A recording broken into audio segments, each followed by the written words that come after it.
Hello everyone, আসসালামু আলাইকুম। আজকে আমি কাচের বোতলটি পেইন্ট করব। তো প্রথমেই সাদা রং দিয়ে বেজ কালার করে নিয়েছি। তারপরে কালো রংটা দিয়ে রং করে নিচ্ছি। এই যে রংটা শুকিয়ে নিয়েছি, এবার আমি এর উপরে হলুদ রং দিয়ে কিছু ডিজাইন করব। আগে কিছু ভেবে রাখিনি। একটা আঁকাবাঁকা গোল করে সেটার মধ্যে পুরোটা রং করে দিব। তারপরে আবার হলুদ রং দিয়ে আঁকাবাঁকা গোল করছি, করে এটাও পুরো রং করে দিচ্ছি।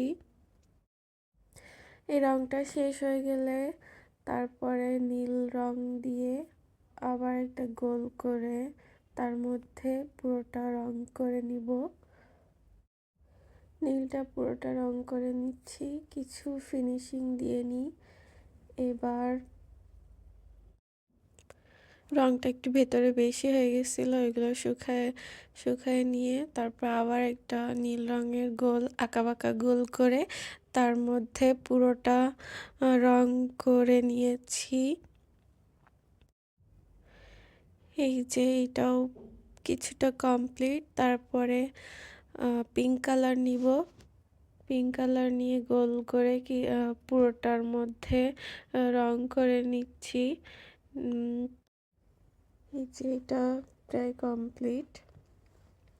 এই গোল গোল করার কাজ শেষ, এটা শুকিয়ে নিয়েছি। এবার সাদা রং দিয়ে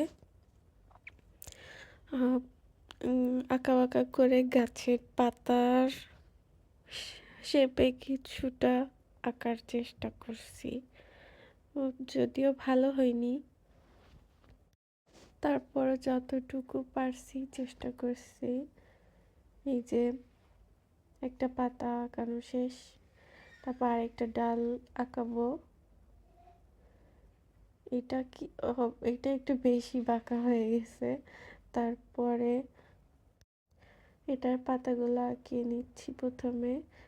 তা এই যে একটা পাতা কমপ্লিট, তারপর একটা পাতা আঁকছি। তারপর এগুলো একে নিয়ে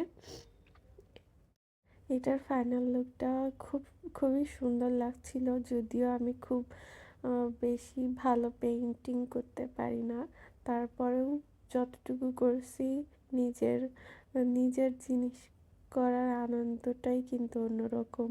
নিজে করলে সেটা সবসময় খুব সুন্দর লাগে।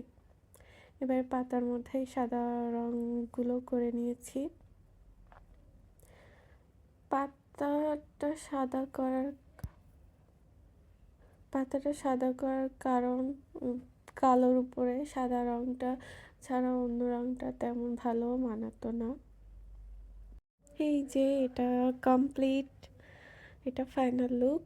এর মধ্যে একটা মানি প্ল্যান্টের গাছ দিয়ে নিয়েছি, দেখতেই পাচ্ছেন। আমার কাছে তো খুব সুন্দর লাগছে, আপনাদের কাছে কেমন লাগলো জানাবেন।